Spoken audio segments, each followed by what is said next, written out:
Hola amigos, pues hoy nos encontramos con Marco y con Guadalupe. Vamos a tratar un tema muy importante, como es el suicidio. Con este podcast busco que mucha gente se pueda sentir identificada. Si conoce a alguien que está pasando por esto, pues tenga a quién acudir, saber cómo actuar. Y pues bueno, muchísimas gracias por haber aceptado la invitación. Y pues háblenos un poquito de ustedes, por favor. Muchas gracias. Pues gracias a ustedes por habernos invitado. Pues como dices, es un tema muy importante hablar sobre la prevención del suicidio y ir desmitificando y quitando todos los estigmas que hay alrededor del suicidio, y principalmente uno que es de los más grandes, que es el pensar que hablar de suicidio puede provocarlo, y es por el contrario. Esto va a ayudar que se concientice y se sensibilice en todo este tema. Entonces, para nosotros es bien importante como equipo, pues hacernos partícipe en medios de comunicación que nos brinden esto, para que la gente sepa a dónde acudir, y dos, para poder dar el mensaje que tenemos, que es que el suicidio es la única causa de muerte 100% prevenible, y hay un proceso en el que se puede establecer ciertos patrones, ciertas variables para que puedan obtener la sanación que necesita cada persona. Ok, ¿quién es Marco? ¿Qué haces tú? Yo soy licenciado en comunicación, soy suicidólogo, soy músico, y actualmente pues soy vocero y coordinador del movimiento Punto y Coma. Y pues más que nada, pues a mí, por el proceso de vida que he tenido, donde yo soy sobreviviente, se le denomina sobreviviente o superviviente a las personas que a causa del suicidio de un familiar tienen pues este acercamiento con este tema. Yo a la edad de mis 22 años pierdo a mi padre a consecuencia de un suicidio, y empiezo un proceso de sanación muy fuerte, muy pesado, en donde desgraciadamente, pero afortunadamente, esto me sensibiliza y me concientiza en este tema, y pues echo a andar en mi base creativa como artista, pues este movimiento que si te metes a la página y ves la manera en la que trabajamos, no es precisamente un movimiento clínico, sino multifactorial, y pues que abarca factores de riesgo desde el aspecto biológico, del mental, el clínico, el psicológico, y pues esa es la manera en la que queremos hacer, porque todas las personas sanamos de maneras diversas, y no precisamente la manera de sanar de una persona tiene que coincidir con la de otra. Entonces, respetando ese punto y esas ambivalencias en donde las personas estamos, pues pretendemos darles de forma sistemática e integral a las personas esa ayuda. Okay, ¿cuánto tiempo llevas en esto? Yo empecé en enero del 2019 con Movimiento Punto y Coma aquí en Tijuana, principalmente dando pláticas y charlas en las escuelas secundarias, centros de rehabilitación, cárceles, y posteriormente pues todo eso me llevó a una plataforma TEDx, que son estas pláticas a nivel mundial, y pues pude expresar un poco de lo que yo tenía que brindar. Y a partir de eso, pues se empezaron a desarrollar más cosas. Se unió un equipo de psicólogos como Lupita, que está aquí conmigo, se unen voluntarios, se unen muchas personas, y se vincula con otros movimientos, otras fundaciones que tienen otros temas que tratar. Pero en la lucha de la depresión, ansiedad, autolesión y suicidio, desafortunadamente hay tantos multifactores que en muchas circunstancias, como lo puede ser la pérdida de un familiar por una muerte natural, que personas que están buscando a sus hijos desaparecidos, cosas así, pues llegan a ti queriendo esa ayuda Claro. ¿sabes qué? Pues estoy desesperado, Sí. siento que mi vida no tiene sentido. Entonces eso nos ha llevado a vincularnos, y esa vinculación ha hecho una sinergia bien bonita para poder ayudar a cualquier persona que esté pasando por algún tipo de circunstancia similar. Ok, ¿y todo esto comienza con la ansiedad? O sea, el primer como uno de los síntomas es la ansiedad, ¿o no? No, no necesariamente. Pueden ser algunas cuestiones como genética. Es muy importante revisar y analizar que en la familia alguna persona haya presentado algún síntoma de depresión. La ansiedad sería como un primer paso antes de la depresión, pero no necesariamente sería como el síntoma preliminar del suicidio. Son varios factores.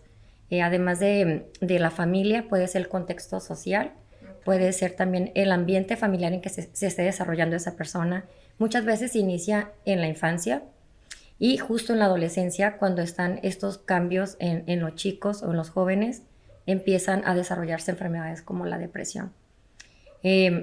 A veces también algo que me parece como importante mencionar, que en ocasiones los chicos puede ser que no estén pasando un episodio, sino también llegan a hacerlo como una especie de juegos, de retos, que pueden empezar con conductas ahora sí que dañinas hacia ellos mismos, y pueden hacer como algún tipo de juego. No, no es algo, a lo mejor hay un poquito de contradicción, no es algo con mucha frecuencia, pero sí se presenta. Entonces, el punto principal que a tu pregunta, si iniciaba con la ansiedad, pues es un síntoma la ansiedad. Ok. Ajá. Ok, y ahorita con las redes sociales, todo el mundo quiere ser el cool, todo el mundo, entonces, ¿ha afectado las redes sociales? Pues es que las redes sociales pues tienen esta contraparte también, porque también son buenas para formar una base de información que logre empatizar, porque la empatía es una de las principales virtudes que debemos de tener para entender problemas desde una perspectiva correcta. La situación, como decía, y complementando lo que decía Lupita, pues es que el hecho de ser multifactorial, todo el antecedente de personalidad que tienes para provocar una ideación suicida, pues muchas veces tiene que ver con esta parte donde a lo mejor el estar en redes y comparándote, pues podría producir pues algún índice de ansiedad, sí, o frustración, o ¿cómo se llama? Pues produce miedos, angustias, paranoias. Claro. Pero esto tiene mucho que ver con la personalidad de cada quien, porque no puedo generalizar que las redes sean las causas, de que las personas sean así. Más bien, las personas ya traen una falta de trabajo en algún aspecto emocional donde se puede tomar algo así. Sin embargo, yo considero que las redes han sido un activo constante en desatar y elevar los índices de factores como la ansiedad y la angustia, depresión. ¿Hay ciertos grupos de personas que corren mayor riesgo del suicidio? Sí.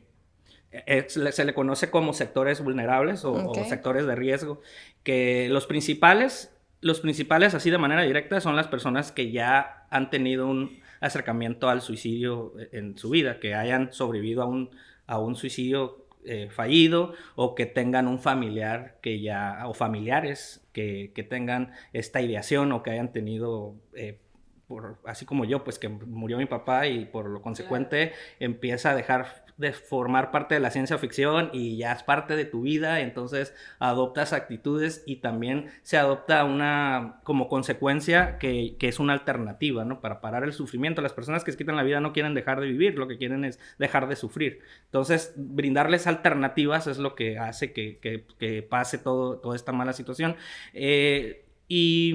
Y complementándolo, pues el aspecto de las personas que pierden familiares por algún secuestro, por algún asesinato, sectores como las caravanas migrantes que tenemos aquí en Tijuana, todos esos son sectores que tienen una depresión postraumática por algún suceso, y todos son aspectos que van a empezar a detallar mucho más factores que tienen que ver, por ejemplo, los principales son las adicciones, el alcohol es el 75% de los suicidios tienen que ver con alguna toxicología vinculada al alcohol, principalmente siendo hombres los que más frecuencia tienen, en parte porque las mujeres también buscan más ayuda que los hombres, porque estamos en una sociedad donde el buscar ayuda ahorita muestra debilidad, y más siendo una sociedad como la que tenemos, pues los hombres son los que menos la acuden. Otra, pues es el aspecto de que los hombres somos más letales a la hora de intentarlo, pues, o sea, es más como de armas o cosas así. Sí, claro. Entonces, pues todo ese tipo de factores, pues forman sectores en donde se les denomina sectores de riesgo, y es en donde hay más personas vulnerables a... Okay. Y, por ejemplo, ¿cómo identificas a una persona que está pasando por una fuerte depresión y que tiende a suicidarse? Generalmente este tipo de personas que están pasando algún episodio depresivo tienden a aislarse. Hay cambios en sus conductas, por ejemplo, aquellas eventos que generalmente esa persona realizaba, deja de querer llevarlas a cabo. Hay cambios en su aspecto físico, por ejemplo, dejan de arreglarse, o los lugares que podían visitar, pues ya dejan de hacerlo, se retiran de amigos, como decía, o la alimentación. Son varios factores que pudieran presentar. Curiosamente, no necesariamente pueden presentarlos. En ocasiones la depresión está enmascarada. ¿Por qué? Porque estamos en un medio todavía en este momento donde hablar de problemas o salud mental es un tabú, es vergonzoso. Sí, claro. Entonces, generalmente la mayoría de las personas tenemos o presentamos síntomas de ansiedad y ni siquiera identificamos, no sabemos que estamos teniendo ansiedad. O también las expectativas sociales o el querer pertenecer, empezamos a querer, no sé, tener cierta atención en presionarnos, no aceptarnos, que eso puede presentarse en los niños. Y tu pregunta que decías de las redes sociales, pues también es un factor muy importante porque queremos pertenecer, el Claro. sentido, ¿no? Entonces, empezamos a enmascararlo desde cómo me veo en una pantalla, pero no es real. Entonces, creo que esta parte también se vuelve un poquito confusa porque aparentemente puedes decir esa persona está sonriendo, está feliz, pero no necesariamente tiene que ser así, ¿no? Porque nos escondemos. Entonces, se pueden presentar estas conductas aparentes, pero también hay otros síntomas como esa persona probablemente llevaba un excelente rendimiento académico, pero disminuye. O en el caso de los adolescentes que están formando su identidad, empiezan a aislarse, están que en su recámara o no empezar a convivir. Y bueno, esto puede ser también como un factor, ¿no? O podemos darnos cuenta que esta persona está corriendo algún riesgo por los cambios sociales. Sí. Dejo de hablar, dejo de convivir, mi alimentación cambia, mi aspecto físico en cuanto a lo mejor de alimentación, o me aíslo de los amigos. Como hace un momento comentaba que el factor de genética y lo que una persona haya pasado en su desarrollo pues es sumamente importante, y la presión social, ¿no? El querer como tienes que ser de esta forma.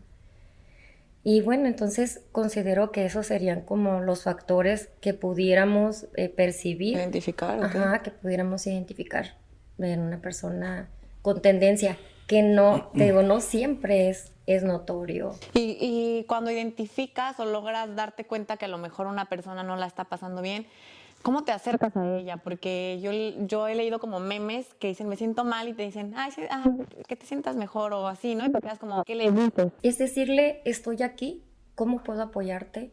Porque también es decirle, ¿qué necesitas? No siempre es esa palabra de aliento de, no pasa nada, todo va a estar bien, porque realmente no sabes que todo va a estar Sí. bien. Entonces, aquí estoy. Aquí está mi número de teléfono. También es muy importante que brindemos números de emergencia, saber que existen grupos o personas que probablemente estemos pasando una situación similar, y que hablar de depresión o de tristeza o de un pensamiento suicida no significa que estás loco, porque de pronto relacionamos que hablar de tristeza o depresión o de ansiedad es que ya no estoy bien o ya no puedo ser funcional. Claro. Entonces el apoyo también médico es sugerir también, oye, el que acudas a un psiquiatra no va a pasar que tú pierdas como a lo mejor esa funcionalidad como ser humano, ¿no? Sí, ¿y qué crees? Que a mí me pasaba que he recomendado a muchas personas que vayan al psicólogo y casi la mayoría es como de gracias. No sentían que lo necesitaban, o igual decían, es que ¿cómo me voy a ir con una persona que no conozco? ¿Cómo le voy a contar mis intimidades? Ese tipo de cosas que en lo personal yo asistí a un psicólogo y hasta la fecha estoy con él y me ha funcionado bastante. Comencé una etapa no de depresión, pero sí de ansiedad. Entonces creo que sí es muy importante saber que no necesariamente tienes que estar loco para acudir a un psicólogo. Realmente hay veces que, bueno, por lo que yo he escuchado del psicólogo, que luego actuamos con el inconsciente, o sea, ya nunca usamos el consciente, ¿no? Entonces yo creo que eso es lo que pasa a muchas personas, que nos olvidamos de actuar conscientemente, y el asistir con alguien que nos pueda como volver a recordar esas cosas no está mal. Entonces, ¿en qué momento le dices a alguien, ve al psicólogo? ¿O cómo le puedes decir a alguien, ve al psicólogo? Sí, de hecho, algo que decía Lupita es bien importante porque así puede ella decirte desde su punto de vista profesional todos los aspectos que son principales para la detección de una depresión, de ansiedad, de algún tipo de trastorno de personalidad, pero realmente todas las personas somos diferentes al momento de expresar. O sea, esos son como detalles o rasgos que son muy comunes o muy... ¿cómo se dice? Que se repiten pues en este tipo de trastornos. Sin embargo, se necesita un diagnóstico clínico y es necesario la revisión de un experto, un psicólogo, un psiquiatra, para determinar qué es lo que está padeciendo y de ahí empezar un proceso donde se inicia una exploración para ir mejorando día con día y también pues ver qué va funcionando, qué no va funcionando. Y la manera de abordar a una persona cuando se siente depresión, a veces cometemos el error de imponer nuestras ideas o pensar de que es que a mí me ha pasado más cosas que a ti, sí. Yo he sufrido más que tú, ¿por qué estás así? Échale ganas. Y todas estas malas construcciones de concepción que intentamos utilizar para echar ánimos, pero lo que hacemos es frustrar a la persona porque... Sí. A fin de cuentas la palabra tiene un poder y el uso de nuestras palabras puede o iluminarle el día a alguien o destrozárselo. Entonces, con empezar a conocer y fomentar y gestionar el uso asertivo de las palabras, en donde un poco de asertividad me refiero a ser un poco amable a la hora de abordar para decir qué es lo que tienes que hacer sin imponértelo, claro. Creo que puede funcionar. Y eso funciona cuando empatizas con la persona, porque muchas veces las personas no quieren un psicólogo porque no saben que necesitan esa ayuda. Entonces, ¿cómo empieza esto? Primero necesitan hablar de qué les está pasando. Posteriormente a eso, funcionas como red de apoyo, lo acompañas, lo asesoras, lo informas, empatizas y así se logra canalizar. Cuando están con ellos, cuando están ya con ellos, aún sigue siendo importante que tú estés como apoyo y compañía, porque si no, a veces por eso no funciona. Es todo un sistema integral y creo que eso es lo que debemos ir quitando el estigma, por eso hay tanto estigma de decir que nada más los locos van a ellos, cuando realmente todos tendríamos que ir. Sí. Me gustaría agregar algo. Sí. Hacías la pregunta, ¿cómo podemos darnos cuenta, cómo podemos acercarnos a quienes vemos o cómo ayudar, ¿no? Pero también, como decíamos, que hay una depresión enmascarada o podemos esconder. También yo creo que sería importante nosotros que nos preguntemos, ¿no? Los niños, adolescentes y nosotros como adultos empezamos a tener sentimientos de desesperanza constantemente. Empiezo a sentir que mi vida no tiene sentido. Empiezo a sentir que mi existencia aquí es una carga, ¿no? Un problema que le estoy generando a los demás. Entonces empiezas a repetir ese tipo de pensamientos. Es una disminuvalía en tu persona. Es como... tiene que ver con los factores de autoestima, por supuesto, pero cada vez van aumentando y sobre todo si no lo atendemos a tiempo y no sabemos que al empezarte a sentir que a lo mejor no me quieren, me siento rechazado, no me siento aceptado, siento que, pues como lo decía, que es mejor que yo no esté acá, ¿no? Siento que llega esta familia a incomodarlo o probablemente... ni siquiera encajo en mi círculo de amigos o también esta parte de la presión social de no acepto mi cuerpo tal como es, empiezo a comparar que si mi boca, o sea, varios detalles, entonces empezamos a hacer como un conjunto y el pensar, oye, te sientes triste constantemente, el tener, a veces podemos confundir que me siento triste el día de hoy y digo estoy deprimida, ¿no? Entonces ya sí se presenta durante varios días este sentimiento de tristeza profunda, de desánimo, de desinterés. No tengo ganas de asearme, no tengo ganas de comer. Prefiero no hablar con nadie porque soy un problema. Además, ya esto que me sucedió en mi pasado no lo puedo modificar, no lo puedo cambiar. Entonces creo que también es muy importante esta revisión. Saber que no sabemos cómo manejar nuestras emociones, que nadie nos enseñó. Entonces, que así como podemos identificar a un dentista o diferentes profesionistas, también existimos quienes podemos enfocarnos en la cuestión de las emociones y la salud mental, y que el que te sientas constantemente triste o enojado o frustrado o no puedes defenderte y el no poderme defender de los demás, empiezo a agredirme, ¿no? Es una manera también de querer hacer en ocasiones justicia, pero no lo puedo hacer hacia los demás. Claro. Entonces empiezo con las autolesiones que pueden ser desde lo que decía Marquitos de las adicciones, los pensamientos destructivos. El alcoholismo, el cutting, todo. Así es. No, el golpearse, ¿no? Hay gente que también se súper enoja y con lo primero que encuentra a la pared. Sí. Los pensamientos rumiantes, que son, la ansiedad es como el primo cercano a la depresión, ¿no? Entonces, el que yo tenga un pensamiento rumiante constantemente, tengo el sentido de perfección, o sea, varias características de este tipo que yo me pregunte, ¿qué tanto me está incomodando? Y es algo muy importante entender que todo esto empieza con una dicotomía, no trabaja tu vida en escala de grises, quieres o todo o mejor no quieres nada, entonces empiezas a dejar porque le empiezas a perder sentido. Y esta pérdida de sentido pues tiene mucho que ver con una serie de factores que a veces las personas piensan que así pienso yo soy el que está mal, pero no. Si analizamos, va a haber a su alrededor factores tanto biológicos, psicológicos y ambientales, donde puede ser la economía, puede ser, no sé, el ambiente de amigos, el ambiente familiar, donde puedes reconocer por qué te sientes así. Entonces decirles, es que no es tu culpa que te sientas así, tú estás bien, pero fíjate todo lo que hay a tu alrededor y eso es lo que se debe de trabajar, porque muchas veces pensamos que a lo mejor somos nosotros los que somos la carga para el mundo, pues empieza a salirnos eso del sentido. Oye, Marquito, pero te interrumpa, algo que también me parece importante es que muchas personas que están en este proceso tienden, que ya lo mencionábamos, tienden a aislarse totalmente. Aparentemente no necesitan ayuda, no la piden. Sí, claro. Y no quieren. Entonces tú quieres acercarte, quieres estar con ellos, pero te retiran totalmente. Entonces ahí es cuando podemos hacernos esta pregunta de, entonces, ¿qué hago? Si yo veo que esta persona necesita apoyo, pero no me lo permite.